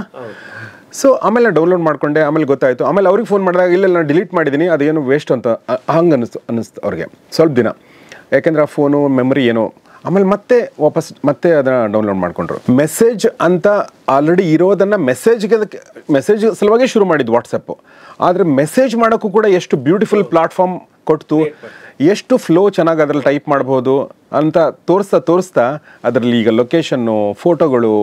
ಸೊ ಹಾಗೆ ಒಂದು ಸರ್ವಿಸ್ ಇದೆ ಅಂತಂದರೆ ಇನ್ನೊಂದು ಸರ್ವಿಸ್ ಅದೇ ಥರದ್ದು ಮಾಡಬಾರ್ದು ಅಂತಲ್ಲ, ಇಂಪ್ರೂವ್ ಮಾಡೋಕ್ಕೆ ದೇರ್ ಇಸ್ ಆಲ್ವೇಸ್ ಸ್ಕೋಪ್ ಅಲ್ವಾ? ಹೌದು, ಯಾವತ್ತೂ ಅಷ್ಟೇ ಇದೊಂದು ಬಿಸ್ನೆಸ್ ಅದು ಆಲ್ರೆಡಿ ಇದೆ, ನಾನು ಮಾಡ್ಬೇಕಾಗಿಲ್ಲ ಅನ್ನೋಂಥದ್ದು ಏನಿಲ್ಲ. ಕರೆಕ್ಟ್. ಅದನ್ನ ಹೇಗೆ ಇಂಪ್ರೂವ್ ಮಾಡಬಹುದು ಅನ್ನೋದನ್ನು ಕೂಡ ನಾವು ನೋಡ್ತಾ ಹೋದ್ರೆ ಅದು ಕೂಡ ಬರ್ದಿದ್ದೀನಿ. ಬಿಸ್ನೆಸ್ ಐಡಿಯಾಸ್ ಅಂತ ಹೇಳಿದೀನಿ. ಅದ್ರಲ್ಲಿ ಒಂದು 30 ಬಿಸ್ನೆಸ್ ಐಡಿಯಾಸ್ ಹೇಳಿದೀನಿ. 20-30 ಸಾವಿರ ರೂಪಾಯಿಯಿಂದ ಅಥವಾ ಹಣನೇ ಬೇಡದೆ ಶುರು ಮಾಡಬಹುದಂತ ಒಂದು 20-30 ಬಿಸ್ನೆಸ್ ಐಡಿಯಾಗಳು ಕೊಟ್ಟಿದ್ದೀನಿ ನಾನು. ಯಾವ್ಯಾವ ಬಿಸ್ನೆಸ್ ಮಾಡಬಹುದು ಅಂತ. ಯಾಕಂದ್ರೆ ಎಷ್ಟೋ ಜನ ಏನಾಗುತ್ತೆ ಅಂತಂದ್ರೆ ಹಣನೇ ಇಲ್ಲ. ಈಗ ನಾನು ಯಾವಾಗ್ಲೂ ಅಷ್ಟೇ, ನನಗೊಂದು ಸಾಮಾನ್ಯವಾದ ಪ್ರಶ್ನೆ ಬರೋದೇ ಇದು. ನಾನು ಅದನ್ನ ಮನಸ್ಸಲ್ಲಿ ಇಟ್ಕೊಂಡು ನಾನು ಅದನ್ನ ಬರ್ದಿದ್ದೀನಿ. ಸಾಮಾನ್ಯ ಪ್ರಶ್ನೆ ಏನು ಅಂತಂದ್ರೆ, ನಾನು ಸ್ಯಾಲರಿಡ್, ನನ್ನ ಹತ್ರ ಅಂತ ಹೇಳ್ಕೊಳ್ಳೋ ಅಂತ ನಂದು ಏನು ಸೇವಿಂಗ್ಸ್ ಇಲ್ಲ, ಏನು ಇಲ್ಲ. ಬಟ್ ನನ್ಗೆ ಬಲ ಇದೆ, ಆತ್ಮಬಲ ಇದೆ, ಆಸೆ ಇದೆ, ಸಂಬಳ ಇದೆ, ಏನಾದ್ರೂ ಮಾಡ್ಬೇಕು ಅಂತ. ಈಗ ನಾನೇನ್ ಮಾಡ್ಬೇಕು ಅನ್ನೋ ಪ್ರಶ್ನೆ ತುಂಬಾ ಜನ ಕೇಳ್ತಾರೆ. ಸರಳ, ಅದು ಸಹಜವಾಗಿ. ಅಟ್ಲೀಸ್ಟ್ 50,000 ಲಕ್ಷನೋ ಇಲ್ದಿದ್ರೆ ನಾವೇನ್ ಮಾಡ್ಬೇಕು ಅಂತ. ಹಣನೇ ಇಲ್ಲದೆ ಕೂಡ ಶುರು ಮಾಡಬಹುದಾದಂತ ಬಿಸ್ನೆಸ್ ಐಡಿಯಾಸು ಇದೆ. ನಾನು ಹೇಳ್ತೀನಲ್ಲ, ನೀವೇ ಬಂಡವಾಳ, ನಿಮ್ಮ ಬುದ್ಧಿಯನ್ನೇ ಬಂಡವಾಳ ಮಾಡಿಕೊಂಡು ನೀವಿರುವ ಜಾಗದಿಂದ, ನೀವಿರುವ ಸನ್ನಿವೇಶದಿಂದ ಆ ಪರಿಸ್ಥಿತಿಗಳನ್ನೇ ಉಪಯೋಗಿಸ್ಕೊಂಡು ಹೇಗೆ ನೀವು ಮುಂದಿನ ಹಂತಕ್ಕೆ ಹೋಗಬಹುದು, ಯಾವ ಅಂತಹ ಉದ್ದಿಮೆಗಳಿವೆ ಅಂತದ್ದು, ಯಾವ ಬಿಸ್ನೆಸ್ ಐಡಿಯಾಗಳಿವೆ ಅನ್ನೋದನ್ನು ಕೂಡ ಒಂದು 30 ಹೇಳಿದೀನಿ. ಅಲ್ಲಿ ನಾನು ಕೇವಲ 30 ಹೇಳಿದೀನಿ. ನೀವು ಹುಡುಕ್ತಾ ಹೋಗಿ, ಅಲ್ಲಿ ಖಂಡಿತ ಇನ್ನು 100 ಸಿಕ್ಕುತ್ತೆ. ನಾನೊಂದು ಉದಾಹರಣೆಗೆ ಒಂದು 30 ಕೊಟ್ಟೆ. ಖಂಡಿತ ಸಮಾಜದಲ್ಲಿ ಎಲ್ರಿಗೂ ಸಮಾನ ಅವಕಾಶಗಳಿದೆ. ನಾವೇನ್ ಮಾಡ್ತೀವಿ, ಯಾವಾಗ್ಲೂ ನಾವು ಸಮಾಜನ ದೂಷಿಸ್ತೀವಿ. ನಾವು ಯಾವಾಗ್ಲೂ ಅಷ್ಟೇ, ನಮ್ಗೆ ಏನ್ ಬೇಕು ಎಲ್ಲ ಭಗವಂತ ನಮ್ಗೆ ಒಳಗಡೆ ಕೊಟ್ಬಿಟ್ಟಿದ್ದಾರೆ. ಸೊ ಲುಕ್ ಇನ್ವರ್ಡ್ ಅಂತ ಹೇಳ್ತೀನಿ ನಾನು ಯಾವಾಗ್ಲೂ ಅಷ್ಟೇ. ನಮ್ಮ ಒಳಗಡೆ ನಾವು ಗಣಿಗಾರಿಕೆ ಶುರು ಮಾಡ್ಕೊಂಡ್ಬಿಟ್ರೆ ಚಿನ್ನ, ವಜ್ರ, ವೈಡೂರ್ಯಗಳು ಸಿಕ್ಕುತ್ತೆ. ಆದ್ರೆ ನಾವು ಅದನ್ನ ಮಾಡೋದಿಲ್ಲ. ಈಗ ಯೂಶ್ವಲಿ ಈ ಬಿಸ್ನೆಸ್ ಮಾಡೋರಿಗೆ ನಾವು ಅನ್ಕೋತೀವಿ MBA ಮಾಡಿರ್ಬೇಕು, ಕಾಮರ್ಸ್ ಬ್ಯಾಕ್ಗ್ರೌಂಡ್ ಇರಬೇಕು, ಫಿನಾನ್ಸ್ ಬಗ್ಗೆ ಗೊತ್ತಿರಬೇಕು, ಮ್ಯಾಥಮೆಟಿಕ್ಸ್ ಗೊತ್ತಿರಬೇಕು ಅಂತ ಅಂತೀವಿ. ಭಾಳಷ್ಟು ಜನರಿಗೆ ಅದು ಗೊತ್ತಿರಲ್ಲ. ಅವ್ರಿಗೊಂದು ಐಡಿಯಾ ಇರುತ್ತೆ ಮತ್ತು ಅದ್ರ ಬಗ್ಗೆ ಒಂದು ವಿಷನ್ ಇರುತ್ತೆ, ಶ್ರಮ ಎಲ್ಲ ಇರುತ್ತೆ. ಆದರೆ ಅದು ಗೊತ್ತಿರಲ್ಲ, ಈ ಪಾರ್ಟ್ ಗೊತ್ತಿರಲ್ಲ. ಸೊ ನೀವು ಈ ಪಾರ್ಟ್ ಬಗ್ಗೆ ಸರ್ ತುಂಬ ಚೆನ್ನಾಗಿ ಬರೆದಿದ್ದಾರೆ ಮತ್ತು ತುಂಬ ಸುದೀರ್ಘವಾಗಿ ಬರೆದಿದ್ದಾರೆ. ಇಲ್ಲಿ ನೋಡಿ, ಡೆಟ್ ಈಕ್ವಿಟಿ ರೇಷಿಯೋ ಅಂತ ಹಿಡ್ಕೊಂಡು current ratio, net working capital, turn over ratio. ಒಟ್ಟಾರೆ ಅದರದ್ದು ಸಾರಾಂಶ ಏನು ಅಂತಂದ್ರೆ, ಈಗ ಹಣನ ನೀವು ಸಶಕ್ತವಾಗಿ ದುಡಿಸ್ಕೋಬೇಕು. ಮನಿ ಮಿಸ್ಮ್ಯಾನೇಜ್ಮೆಂಟ್ ಆಗ್ಬಿಟ್ರೆ ನೀವು ಟೆಕ್ನಿಕಲಿ ಎಷ್ಟೇ ಸೌಂಡ್ ಇರಲಿ, ಅರ್ಥ ಆಯ್ತಾ, ನಿಮ್ಮ ಪದಾರ್ಥದ ಕ್ವಾಲಿಟಿ ಎಷ್ಟೇ ಚೆನ್ನಾಗಿರ್ಲಿ, ಅದು ಸೋಲ್ ಕಾಣುತ್ತೆ. ಯಾಕೆ ಅಂತಂದ್ರೆ ನೀವು ನೋಡಿ, ನಾನು ಯಾವಾಗ್ಲೂ ಹೇಳ್ತೀನಿ, ಹಣ ಇಲ್ಲ ಅಂತ ಸೋತವ್ರಿಗಿಂತ ಹಣನ ಸರಿಯಾಗಿ ಮ್ಯಾನೇಜ್ ಮಾಡಕ್ ಬರದೆ ಸೋತವರ ಸಂಖ್ಯೆ, ಸತ್ತವರ ಸಂಖ್ಯೆ ಜಾಸ್ತಿ ಅಂತ. ಅಂದ್ರೆ ಹಣ ಇಲ್ಲ ಅಂತ ಯಾವ್ದು ನಿಲ್ಲಲ್ಲ, ಹಣ ಸರಿಯಾಗಿ ಉಪಯೋಗಿಸ್ಕೊಳ್ಳದೆ ಸೋತಿರೋರ್ ಸಂಖ್ಯೆ ತುಂಬಾ ಜಾಸ್ತಿ ಇದೆ. ಹಾಗಾಗಿ ಅಲ್ಲಿ ನಾನು ಯಾತಕ ರೇಷಿಯೋಗಳ ಬಗ್ಗೆ ಇನ್ನೊಂದ್ರ ಬಗ್ಗೆ ಬರ್ದಿದ್ದೀನಿ ಅಂತಂದ್ರೆ, ಪ್ರತಿಯೊಂದಕ್ಕೂ ಈಗ ಹೇಗೆ ನಮ್ಮಲ್ಲಿ ನಾನು ಹೇಳ್ತೀನಲ್ಲ, ಯಾವಾಗ್ಲೂ ಮೆಡಿಕಲ್ ಸೈನ್ಸಸ್ ಅಲ್ಲಿ ಒಂದು ಪ್ಯಾರಾಮೀಟರ್ ಇರ್ತದಲ್ಲ, ಹಾಗೆ ಒಂದು ಸಂಸ್ಥೆಗೆ ಈಗ ಡೆಟ್ ಟು ಈಕ್ವಿಟಿ ರೇಷಿಯೋ ಇಷ್ಟಿರ್ಬೇಕು, ಅರ್ಥ ಆಯ್ತಾ, ಲಿಕ್ವಿಡಿಟಿ ಎಷ್ಟಿರ್ಬೇಕು ಒಂದು ಸಂಸ್ಥೆಲಿ, ಆಮೇಲೆ ನಮ್ದು ಸ್ಟಾಕ್ ಇನ್ವೆಂಟ್ರಿ ರೇಷಿಯೋ ಎಷ್ಟಿರ್ಬೇಕು. ನಿಮ್ ಪದಾರ್ಥ ಚೆನ್ನಾಗಿದೆ ಅಂತ ಹೇಳಿ ತುಂಬಾ ಇನ್ವೆಂಟ್ರಿ ಹಾಕೊಂಡ್ಬಿಟ್ರೆ ಇನ್ವೆಂಟ್ರಿ ಕ್ಯಾರಿಯಿಂಗ್ ಕಾಸ್ಟೇ ಜಾಸ್ತಿ ಆಗ್ಬಿಡುತ್ತೆ. ಅದು ತುಂಬಾ ಇಂಪಾರ್ಟೆಂಟ್. ಅಂದ್ರೆ ನಾನು ಇನ್ನು ಏನ್ ಹೇಳಕ್ ಹೋದೆ ಅಂದ್ರೆ, ಕೇವಲ ಹಣಕಾಸು ಒಂದೇ ಇಂಪಾರ್ಟೆಂಟ್ ಅಂತಲ್ಲ. ಒಂದು ಸಂಸ್ಥೆಗೆ CEO ಎಷ್ಟು ಇಂಪಾರ್ಟೆಂಟು, CTO ಎಷ್ಟು ಇಂಪಾರ್ಟೆಂಟು, ಅಷ್ಟೇ CFO ಕೂಡ ಇಂಪಾರ್ಟೆಂಟ್. ಆದ್ರೆ ಗಮನಿಸಿ, ಈ ಹಣಕಾಸು ಅನ್ನೋದಿದೆಯಲ್ಲ, ಅದು ಗಾಳಿ ಇದ್ದ ಹಾಗೆ, ಆಕ್ಸಿಜನ್ ಇದ್ದ ಹಾಗೆ. ದೇಹದ ಎಲ್ಲಾ ಅಂಗಾಂಗಗಳು ಸರಿಯಾಗಿ ಕೆಲಸ ಮಾಡ್ತಿದ್ರು, ಉಸಿರೊಂದು ನಾವು ಬಂದ್ ಮಾಡ್ಬಿಟ್ರೆ ದೇಹ ಸ್ತಬ್ಧ ಆಗೋಗುತ್ತಲ್ಲ, ಹಾಗೆ ನಿಮ್ ಎಲ್ಲಾ ಬೇರೆ ಇತರ ಡಿಪಾರ್ಟ್ಮೆಂಟ್ಗಳು ಚೆನ್ನಾಗಿ ಕೆಲಸ ಮಾಡಿ ಕೂಡ ಹಣಕಾಸು ಮಿಸ್ಮ್ಯಾನೇಜ್ಮೆಂಟ್ ಆಗ್ಬಿಟ್ರೆ, ನೀವು ಸರಿಯಾಗಿ ನೋಡ್ಕೊಂಡಿಲ್ಲ ಅಂದ್ರೆ ಸಂಸ್ಥೆ ಕುಸಿತ ಕಾಣುತ್ತೆ. ಹಾಗಾಗಿ ಅತ್ಯಂತ ಇಂಪಾರ್ಟೆಂಟ್, ಒಂದು ಹಂತದ ನಂತರ ಹಣಕಾಸನ್ನ ಸಪರೇಟ್ ಆಗಿ ಹ್ಯಾಂಡ್ಲ್ ಮಾಡುವಂತವ್ರು ನಿಮ್ಮ ಸಂಸ್ಥೆಗೆ ಬೇಕೇ ಬೇಕು. ಇದನ್ನ ನಿರ್ಲಕ್ಷ್ಯ ಮಾಡಬೇಡಿ. Yes, wonderful. ಸೊ ನಾನು ಆಲ್ಮೋಸ್ಟ್ ಕೊನೆ ಭಾಗಕ್ಕೆ ಬಂದು ಈಗ ಒಂದು ಕೊನೆಯ ಪ್ರಶ್ನೆನ ಕೇಳ್ತಾ ಇದ್ದೀನಿ. ಆ ಪ್ರಶ್ನೆ ಏನಂತಂದರೆ, ಈ ಒಂದು 2025 ಈ ಕಾಲಘಟ್ಟದಲ್ಲಿ ಕಳೆದ ಒಂದು 5 ವರ್ಷಗಳಿಂದ ನಾವು ಟೆಕ್ನಾಲಜಿಯ ಆನ್ಸ್ಲಾಟ್ ಹೇಗಾಗ್ತದೆ ನೋಡಿದ್ದೀವಿ. ಅದರಲ್ಲಿ ದೊಡ್ಡ ಪ್ರಮಾಣದಲ್ಲಿ ನಮ್ಮ ಇಡೀ ಜೀವನವನ್ನು ಪ್ರಭಾವಿಸಿದೆ ಏನಂದರೆ AI, ಆರ್ಟಿಫಿಷಿಯಲ್ ಇಂಟೆಲಿಜೆನ್ಸ್ ಅಲ್ವಾ. ಆಟೋಮೇಷನ್ ಬಂದಿದೆ, ಈ ಥರ ಡೇಟಾ ಸೈನ್ಸ್ ಬಂದಿದೆ, ತುಂಬ IoT ಬಂದಿದೆ, ಹೀಗೆ ಇನ್ನು ಕ್ರಿಪ್ಟೋ ಬರ್ತಾ ಇದೆ, ಹೀಗೆ ಸುಮಾರು ಬರ್ತಾ ಇದೆ. ಸೊ ಇದ್ರ ಬಗ್ಗೆ ಏನು ಹೇಳಕ್ಕೆ ಇಷ್ಟಪಡ್ತೀರಿ ಸರ್? ಅಂದರೆ ಒಬ್ಬ ಉದ್ದಿಮೆದಾರ ಇದನ್ನು ಹೇಗೆ ಸಮರ್ಥವಾಗಿ ಬಳಸ್ಕೊಳ್ಳೋಕೆ ಸಾಧ್ಯ? ಖಂಡಿತ ನೋಡಿ, ಆರ್ಟಿಫಿಷಿಯಲ್ ಇಂಟೆಲಿಜೆನ್ಸಿ, ಕೃತಕ ಬುದ್ಧಿಮತ್ತೆ ಅಂತ ನಾವು ಹೇಳ್ತೀವಿ. ಜನ ಅದನ್ನ ಕಂಡು ತುಂಬಾ ಎದುರ್ಕೋತಾ ಇದ್ದಾರೆ. ಕೆಲಸ ಹೋಗುತ್ತೆ, ಕೆಲಸ ಹೋಗುತ್ತೆ, ಖಂಡಿತ ಹೋಗುತ್ತೆ. ಈಗಿರೋ 100 ಕೆಲಸದಲ್ಲಿ ಹೋದ್ರೆ ಇನ್ನೊಂದು 60 ಕೆಲಸ ಉಳ್ಕೊಳ್ಳುತ್ತೆ, ಒಂದ್ 40 ಭಾಗ ಕೆಲಸಗಳು ಹೋಗುತ್ತೆ. ಆದ್ರೆ ಉದ್ದಿಮೆದಾರನಿಗೆ ಯಾವತ್ತೂ ಸಾವಿಲ್ಲ, ಆಯ್ತಾ. ಅವರು ಈ ಆರ್ಟಿಫಿಷಿಯಲ್ ಇಂಟೆಲಿಜೆನ್ಸ್ ಬಗ್ಗೆ ಎದುರ್ಕೊಳ್ಬೇಕಾಗೇ ಇಲ್ಲ. ನಾನು ಮೊದ್ಲೇ ಹೇಳಿದೆ, ಏನ್ ಹೇಳಿ, ನೀವು ಫಸ್ಟ್ ಎಕ್ಸ್ಪೆಂಡಿಚರ್ನ ಇದು ಮಾಡ್ಕೊಂಡ್ಬಿಡ್ಬೇಡಿ, ಯಾಕಂದ್ರೆ ನಿಮ್ದು ಆದಾಯದ ಗ್ಯಾರಂಟಿ ಇಲ್ಲ, ಆದ್ರೆ ಎಕ್ಸ್ಪೆಂಡಿಚರ್ ಮಾತ್ರ ಪಕ್ಕ ಆಗೋಗುತ್ತೆ ಅಂತ ಹೇಳಿದೆ. ಇವತ್ತು ನೀವು AI ಉಪಯೋಗಿಸ್ಕೊಂಡು ಈ ಎಕ್ಸ್ಪೆಂಡಿಚರ್ನೆಲ್ಲ ಎಲಿಮಿನೇಟ್ ಮಾಡ್ಬಿಡ್ಬೋದು. ನಿಮ್ಗೆಲ್ಲ ಒಂದು ಮಾತು ಹೇಳ್ತೀನಿ, ಇನ್ನು ಮುಂದೆ ನಿಮ್ಗೆ ಶಾಪ್ ಬೇಕು ಅಂತಿಲ್ಲ. ಏನೋ ಒಂದು ಉದ್ದಿಮೆ ತೆಗಿಬೇಕು ಅಂತಂದ್ರೆ ಒಂದು ಶಾಪ್ ಬೇಕು, ಸೇಲ್ಸ್ಮನ್ ಬೇಕು ಅಂತ ಏನಿಲ್ಲ. ಆರ್ಟಿಫಿಷಿಯಲ್ ಇಂಟೆಲಿಜೆನ್ಸ್ ಇದು ಎಷ್ಟೊಂದು ಇವಾಗ ಆಪ್ಗಳು ಬಂದಿದೆ ಅಂದ್ರೆ, ನೇರವಾಗಿ ನಿಮ್ಗೆ ಎಂತದ್ದು ಒಂದು ಪ್ರಾಂಪ್ಟ್ ಕೊಟ್ಬಿಟ್ರೆ ಅದಕ್ಕೆ ತಕ್ಕನಂಗೆ ಅದೇ ಜಾಹೀರಾತು ಮಾಡುತ್ತೆ, ಅದೇ ನಿಮ್ದು ಫೇಸ್ಬುಕ್ ಅಲ್ಲಿ, ಆಮೇಲೆ ಇದು ಇನ್ಸ್ಟಾಗ್ರಾಮ್ ಅಲ್ಲಿ ಎಲ್ಲ ಅದೇ ಪೋಸ್ಟ್ ಮಾಡುತ್ತೆ. ಆಮೇಲೆ ನಿಮ್ದು 6 ತಿಂಗಳಿಂದ ವರ್ಷ ಅನ್ನೋಷ್ಟರಲ್ಲಿ 4-5 ಲಕ್ಷ ಬಿಸ್ನೆಸ್ ಅದೇ ಇಂಪ್ರೂವ್ ಮಾಡ್ಕೊಡುತ್ತೆ. ನೀವು ನಿಮ್ಮ ಹತ್ರ ಏನಂದ್ರೆ ಒಂದು ಪದಾರ್ಥ ಇರಬೇಕು. ಈಗ ಇದು ಟೀ ಶರ್ಟ್ ಇರುತ್ತೆ, ನೀವು ಟೀ ಶರ್ಟ್ ಒಂದ್ ಕಡೆ ಖರೀದಿಸಿ, 150 ರೂಪಾಯಿ 180 ಬಲ್ಕ್ ತಗೊಂಡಿದ ತಕ್ಷಣ, ಅಥವಾ ನಿಮ್ಗೆ ಎಷ್ಟು ಬೇಕೋ ಅಷ್ಟು ತಗೋಬಹುದು. ಅಥವಾ ಅದು ಮಾಡೋದು ಬೇಡ, ನೀವೇನ್ ಮಾಡಿ, ನಾನು T shirt customise T shirt ಮಾಡ್ಕೊಡ್ತೀನಿ ಅಂತ. ಫಾರ್ ಎಕ್ಸಾಂಪಲ್ ಅದ್ರ ಮೇಲೆ ಏನೋ ನಿಮ್ಮ ಹೆಸರುಗಳು ಹಾಕ್ಬೇಕು. ಈಗ ವಿರಾಟ್ ಕೊಹ್ಲಿ 18 ಅಂತ ಹಾಕಿರ್ತಾರೆ, ಹಾಗೆ ನಿಮ್ಮ ಹೆಸರನ್ನ ಗೌರಿ ಶಕ್ಕಿ 18 ಅಂತನೋ ಅಥವಾ 27 ಅಂತನೋ ನಿಮ್ಗೆ ಏನೋ ಒಂದು ನಂಬರ್ ಇರುತ್ತೆ, ಅದು ಹಾಕ್ಬೇಕು ಅಂತ. ಕಸ್ಟಮೈಸ್ಡ್ ಟೀ ಶರ್ಟ್ಸ್ ಅದ್ರ ಹಿಂದ್ಗಡೆ ಮಾಡ್ಕೊಡ್ತೀನಿ, ಅದೊಂದು ಬಿಸ್ನೆಸ್ ಮಾಡಿ ಬಿಡಿ ನೀವು. AI ಟೂಲ್ಸ್ ಎಷ್ಟಿದೆ ಅಂದ್ರೆ ಅದಕ್ಕೆ ಬೇಕಾದೆಲ್ಲ ಅದೇ ಕ್ರಿಯೇಟ್ ಮಾಡುತ್ತೆ, ಅದೇ ಪೋಸ್ಟ್ ಮಾಡುತ್ತೆ, ಅದೇ ಜಾಹೀರಾತು ಮಾಡುತ್ತೆ, ಅದೇ ಪ್ರಮೋಟ್ ಮಾಡ್ತಾ ಇರುತ್ತೆ, ಎಲ್ಲ ಮಾಡುತ್ತೆ. ನಿಮ್ಗೆ ಆರ್ಡರ್ ಬಂತು, ನೀವೇನ್ ಮಾಡಿ, ಅವಾಗ ಆರ್ಡರ್ ಬಂತು, ಎಷ್ಟು ಬಂತು, 100 ಬಂತು ಅಂತ ಇಟ್ಕೊಳ್ಳಿ. 100 ಟೀ ಶರ್ಟ್ ಖರೀದಿಸಿ ಇನ್ನೊಬ್ಬನಿಗೆ ಕೊಡಿ. ಅವನ ಪ್ರಿಂಟಿಂಗ್ ಬಿಸ್ನೆಸ್ ಅನ್ನೊಬ್ಬ ಇರ್ತಾನೆ, ಮಾಡಿಸಿ ಅವ್ನಿಗೆ ಎಷ್ಟು ಪೇಮೆಂಟ್, ಇವ್ರಿಗೆ ಎಷ್ಟು ಪೇಮೆಂಟ್, ನಿಮ್ಗೆ ಅದೆಲ್ಲ ಲೆಕ್ಕಾಚಾರ ಒಂಚೂರು ಗೊತ್ತಿರಬೇಕು. ಮಾಡ್ಕೊಂಡು ನಿಮ್ದು ಎಷ್ಟು ಪ್ರಾಫಿಟ್ ಮಾರ್ಜಿನ್ ಇರುತ್ತೆ ಅದನ್ನ ಲೋಡ್ ಮಾಡಿ ಮಾರ್ಬಿಡಿ. ನಿಮ್ಗೆ ವೇರ್ ಹೌಸ್ ಬೇಡ, ನೀವು ಟೀ ಶರ್ಟ್ ತಗೊಂಡು ಇಟ್ಕೋಬೇಕು ಅಂತಿಲ್ಲ, ನಿಮಗೆ ಗೋಡೌನ್ ಬೇಕಿಲ್ಲ, ಪ್ರಿಂಟ್ ಮಾಡ್ಬೇಕಾಗಿಲ್ಲ, ಏನು ಇಲ್ಲ. ಹಿಂಗೆ ಮಾಡ್ಬಿಟ್ಟು ನೀವು ಸುಮ್ಮನೆ ಮಾಡಿ ಅದನ್ನ ಕಳಿಸ್ಬೋದು. ಸಾಧ್ಯ ಇದೆ. ಎಲ್ಲರೂ ಇದೇ ಮಾಡ್ಬೇಕು ಅಂತಲ್ಲ. There are people. ಆಗ್ಲೇ ಇದನ್ನ ಮಾಡ್ತಿರೋದು ಒಂದು ಸಣ್ಣ ಉದಾಹರಣೆ ನಾನು ನಿಮ್ಗೆ ಹೇಳಿದೆ. ಇದೇ ತರ ತುಂಬಾ ಮಾಡ್ಬೋದು. ಇನ್ನೊಂದು ಉದಾಹರಣೆ ಹೇಳ್ಬೇಕು ಅಂತಂದ್ರೆ, ಇವತ್ತು ಹೋಮ್ ಕುಕ್ಡ್ ಪ್ರಾಡಕ್ಟ್ಸ್ ಅಂತ ಮನೆಯಲ್ಲಿ ಮಾಡಿದ, ಹೋಟ್ಲುಗಳಲ್ಲೂ ಹಾಕೋತಾರೆ, ಮನೆ ರುಚಿ ಅಂತ ಹಾಕೋತಾರೆ, ಏನೇನೋ ಹಾಕೋತಾ ಇದ್ದಾರೆ. ಯಾಕಂದ್ರೆ ಇವತ್ತು ಜನಕ್ಕೆ ಗೊತ್ತಾಗಿದೆ, ಆರೋಗ್ಯಕ್ಕಿಂತ ದೊಡ್ಡ ಆಸ್ತಿ ಇನ್ನೊಂದಿಲ್ಲ ಅನ್ನೋದು ಜನಕ್ಕೆ ಗೊತ್ತಾಗಿದೆ. ಹಾಗಾಗಿ ಹೆಚ್ಚು ಜನ ಹೋಮ್ ಕುಕ್ಡ್, ಅತಿ ಹೆಚ್ಚು ಮಸಾಲೆ ಪದಾರ್ಥಗಳು, ಎಣ್ಣೆ ಇಲ್ಲದನ್ನ ಬಯಸ್ತಾರೆ. ಹಾಗಾಗಿ ನೋಡಿ, ನೀವು ಒಂದು ಕಮ್ಯುನಿಟಿಲಿ ಬದುಕ್ತಾ ಇದ್ರೆ ನೀವೇನ್ ಮಾಡ್ಬೋದು, ನೀವು ಮನೇಲಿ ಏನಿಲ್ಲ, ನೀವು 10 ಜನಕ್ಕೆ ಇಡ್ಲಿ ಮಾಡಿದ್ರೆ, ನಿಮ್ಮ ಮನೇಲಿ 6 ಜನ 5 ಜನ ಇದ್ದಾರೆ ಅಂತ ಇಟ್ಕೊಳ್ಳಿ, 5 ಜನಕ್ಕೆ ಮಾಡಿದ್ರೆ 10 ಜನಕ್ಕೆ ಮಾಡಿ, ಇನ್ನೊಂದು 5 ಎಕ್ಸ್ಟ್ರಾ ಇದೆ. ಅದು ನಿಮ್ದು ಕಮ್ಯುನಿಟಿ ಆಪ್ಗಳೇ ಇವೆ, ಬೇಕಾದಷ್ಟು ಆಪ್ ಇರುತ್ತೆ, ಅಲ್ಲಿ ಈ ತರ ಹಾಕಿ ನನ್ಗಿದೆ ಅಂತ. ನನ್ನ ಸ್ನೇಹಿತರೊಬ್ರು ಅಮೆರಿಕದಲ್ಲಿ ಕೆಲಸ ಕಳ್ಕೊಂಡ್ಬಿಟ್ಟಿದ್ರು. ಅವ್ರು ಏನ್ ಮಾಡಿದ್ರು ಅಂದ್ರೆ, ಇದು ಏನ್ ಹೇಳ್ತಾರೆ, ಬಿರಿಯಾನಿ ಮಾಡ್ಕೊಂಡ್ಬಿಡೋರು. ಬಿರಿಯಾನಿ ಮಾಡ್ಕೊಂಡು ಅವ್ರದ್ದು ಕಮ್ಯುನಿಟಿ ಇರುತ್ತೆ, ಇಂಡಿಯನ್ ಕಮ್ಯುನಿಟಿ ಇರುತ್ತೆ, ವಾಟ್ಸಪ್ ಅಲ್ಲಿ ಅಲ್ಲಿ ಇಲ್ಲೇ ಹಾಕ್ಬಿಟ್ರು, ಈ ತರ ಇಂಥ ಸ್ಪಾಟ್ ಅಲ್ಲಿ ಬಂದು ನಿಂತಿರ್ತೀನಿ, ಐ ಹ್ಯಾವ್ ಓನ್ಲಿ 50 ಬಾಕ್ಸಸ್ ಅಂತ. $10 ಒಂದೊಂದು ಇದಕ್ಕೆ ತಗೊಂಡೋಗ್ಬಿಟ್ರು ಅವರು. ಸೊ ಹಿ ಅರ್ನ್ಡ್ ಅರೌಂಡ್ 500, ಅವ್ರಿಗೆ $100-200 ಖರ್ಚಾಗಿರೋದು, $300 ಲಾಭ, $300 ಲಾಭ ಬಂದಿರೋದು. ಸೊ ಪ್ರತಿಯೊಂದು ನಾನು ಯಾವಾಗ್ಲೂ ಹೇಳೋದು ಇಷ್ಟೇ, ನೀವು ನಡೀಬೇಕು, ನಡೀತೀನಿ, ನಾನು ಮಾಡ್ತೀನಿ ಅಂತ ಮನಸ್ಸು ಮಾಡಿ, ನೀವು ಮನಸ್ಥಿತಿ ಬದಲಾಯಿಸ್ಕೊಳ್ಳಿ, ನೋಡಿ ಆಮೇಲೆ ಜೀವನ. ನಾನು ಪದೇ ಎಲ್ಲವಾಗ್ಲೂ ಇದೇ ಹೇಳ್ತೀನಿ, ನೀವು ಒಂದು ಹೆಜ್ಜೆ ಇಡಿ, ಆಮೇಲೆ ನಿಮಗೆ ದಾರಿ ತೆಕ್ಕೊಳ್ಳುತ್ತೆ. ಭಾಳ ಚೆನ್ನಾಗಿ ಹೇಳಿದ್ರಿ. ಸೊ ನೀವು ಹೇಳಿದ್ರಲ್ಲ, ಇದು ಊಟದ ಬಗ್ಗೆ ಹೇಳಿದ್ರಲ್ಲ, ನಮ್ಮ ಅಪಾರ್ಟ್ಮೆಂಟಲ್ಲಿ ಇತ್ತೀಚೆಗೆ ನನ್ನ ವೈಫಿಗೆ ಒಬ್ರು ಹೇಳಿದರು, ನಾನು ಮಾಡೋ ಅಡುಗೆನೇ ಜಾಸ್ತಿ ಮಾಡ್ತೀನಿ, 3 ಥರದ ಅಡುಗೆ ಮಾಡ್ತೀನಿ. ಒಂದಿನ ಮುಂಚೆ ನಾನು ಮೆಸೇಜ್ ಹಾಕ್ತೀನಿ, ಬೆಳಿಗ್ಗೆಗೆ ಇಡ್ಲಿ ವಡೆ ಮತ್ತು ಉಪ್ಪಿಟ್ಟು ಇನ್ನೊಂದು ಹಾಕ್ತೀನಿ. ನೀವು ನನಗೆ ಮೆಸೇಜ್ ಮಾಡಬೇಕು, ಇವತ್ತೇ ಮೆಸೇಜ್ ಮಾಡಬೇಕು, ನಾಳೆ ಬೆಳಿಗ್ಗೆ ನಾನು ತಲುಪಿಸ್ತೀನಿ ಅಂಥೇಳಿ. ಅವರು ಹಾಗೆ ಮಾಡ್ತಾಯಿದ್ದಾರೆ, ನಮ್ಮ ಮನೆಗೆ ಹಾಗೆ ಬರ್ತಾಯಿದೆ ಮತ್ತು ತುಂಬ ಚೆನ್ನಾಗಿರುತ್ತೆ. ಸೊ ಹೀಗೆ ನೀವು ಹೇಳಿದಾಗ ಅದು ನೆನಪು ಬಂದ ಹಾಗೆ ಉದ್ದಿಮೆ ಶುರು ಮಾಡಬೇಕು ಅಂದರೆ ಏನು ನಾವು ಅನ್ಕೋತೀವಲ್ವಾ, ಸರ್ ಹೇಳಿದ್ರಲ್ಲ, ದೊಡ್ಡ ಆಫೀಸು, ದೊಡ್ಡ ಉದ್ದಿಮೆ ಆ ಥರದ್ದೇನೂ ಇಲ್ಲ. ಚಿಕ್ಕದಾಗಿ ಶುರು ಮಾಡೋದು ಭಾಳ ಒಳ್ಳೇದು ಆ್ಯಕ್ಚುಲಿ. ಮತ್ತು ಆ ಐಡಿಯಾ ಕೂಡ ಹೊಸ ಐಡಿಯಾಗಳೇ ಬೇಕಾಗಿಲ್ಲ, ಹಳೆಯ ಐಡಿಯಾನೇ ನೀವು ಹೇಗೆ ಇನೋವೇಟ್ ಮಾಡ್ತೀರ ಅನ್ನೋದು ಭಾಳ ಮುಖ್ಯ ಆಗುತ್ತೆ. ಸೊ ಅಷ್ಟು ಹೇಳ್ತಾ ಇವತ್ತಿನ ಈ ಕಾರ್ಯಕ್ರಮ ಮುಗಿಸೋಕ್ಕಿಂತ ಮುಂಚೆ ಒಂದು ಇಂಪಾರ್ಟೆಂಟ್ ಆಗಿರುವಂಥ ವಿಚಾರ, ಇದ್ರ ಬಗ್ಗೆ ನಾವು ಯೂಶ್ವಲಿ ಯೋಚನೆ ಮಾಡಿರಲ್ಲ, ಮಾತಾಡಿರಲ್ಲ, ಮತ್ತು ನಮ್ಮ ಕಲ್ಪನೆಯಲ್ಲಿ ಕೂಡ ಇದು ಸುಳಿದಿರಲ್ಲ. ಯಾಕಂದರೆ ಅದ್ರ ಬಗ್ಗೆ ನಾವು ಅದು ಆಗುತ್ತೆ ಅಂತ ನಾವು ಯೋಚನೆ ಮಾಡಲ್ಲ. ಅದೇನಾದರೆ exit policy. Sir, exit policy ಅಂದರೆ ಏನು, ಅದು ಯಾಕೆ ಮುಖ್ಯ ಅನ್ನೋದ್ರ ಬಗ್ಗೆ? ಆಯ್ತು, ಎಕ್ಸಿಟ್ ಪಾಲಿಸಿ ಬಗ್ಗೆ ಹೇಳಕ್ ಮುಂಚೆ ನಾನು ಒಂದು ಹೇಳ್ತೀನಿ. ಆ ಪುಸ್ತಕದಲ್ಲಿ ಈ ಉದ್ದಿಮೆಗಳನ್ನ, ಸಣ್ಣ ಉದ್ದಿಮೆಗಳನ್ನ ಶುರು ಮಾಡಕ್ಕೆ ನೂರಾರು ಪತ್ರಗಳು ಬೇಕಾಗುತ್ತೆ, ಅನುಮತಿ ಪತ್ರಗಳು.